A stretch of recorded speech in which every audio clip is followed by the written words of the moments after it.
President Trump has announced a 30-year nuclear agreement with Saudi Arabia. It could allow uranium enrichment in the kingdom, but there's not much clarity on this deal. The president says it was signed yesterday, but says it is now contingent on whether Saudi officials are willing to enter into an accord to normalize relations in the region.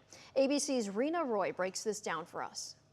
Growing questions around the U.S.-Saudi Arabia nuclear deal. On Wednesday, the Trump administration said U.S. and Saudi energy officials signed to develop the kingdom's civilian nuclear energy program.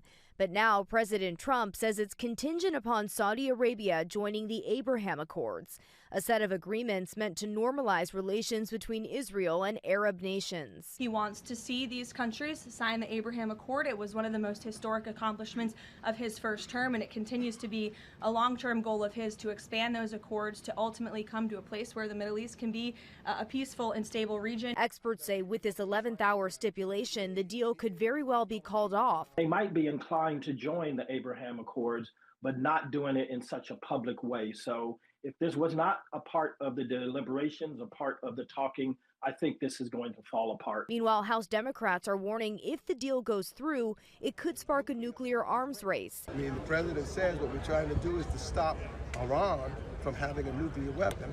But if Saudi Arabia does not meet all the protocols, etc., then it could cause an arms race where the Egyptians or others in the area want a nuclear weapon. They're also questioning whether it's intended to benefit the president's friends and allies. These deals should be about national interest, and instead they are about personal enrichment for whoever has an in the White House. An organization that represents 9/11 families is calling this deal highly offensive, saying America is rewarding a country that helped 9/11 terrorists map out and plan the attacks.